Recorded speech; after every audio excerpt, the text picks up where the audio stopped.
आप जानते हैं डायनासोर का साम्राज्य इस दुनिया में कैसे खत्म हुआ? लगभग 16 करोड़ साल तक ये दुनिया उनकी थी और उन्हें लगता था ये हमेशा ऐसे ही रहेगी। लेकिन फिर एक दिन आकाश में कुछ बदल गया। उस दिन आसमान में एक आग का बिंदु दिखाई दिया। पहले वह छोटा था, फिर तेज होने लगा और फिर अचानक ऐसा लगा जैसे आकाश धरती पर टूट पड़ा हो। एक विशाल उल्का पिंड धरती से टकराया। इतना भयानक विस्फोट हुआ कि जंगल झल उठे, समुद्र उठ खड़े हुए और पूरी धरती कांपने लगी। जो डायनासोर उस पल बच गए उन्हें लगा कि शायद अब सब रुक गया है, लेकिन असली तबाही तो उसके बाद शुरू हुई। टक्कर के बाद आसमान धूल और राख से भर गया। सूरज दिखाई देना बंद हो गया।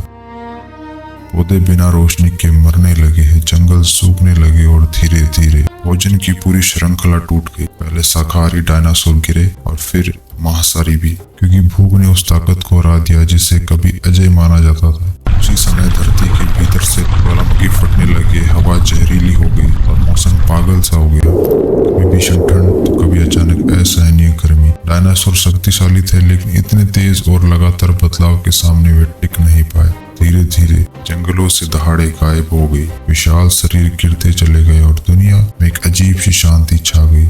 ऐसा लगा जैसे धरती ने अपनी सांस रोक ली। लेकिन कहानी यही खत्म नहीं होती, क्योंकि सब डायनासोर मरे नहीं थे। जब तुम किसी पक्षी को उड़ते हुए देखते हो तो दरअसल तुम डायनासोर की एक बदली हुई संतान को देख रहे होते हो। डायनासोर कमजोर नहीं थे, समय बदल गया था।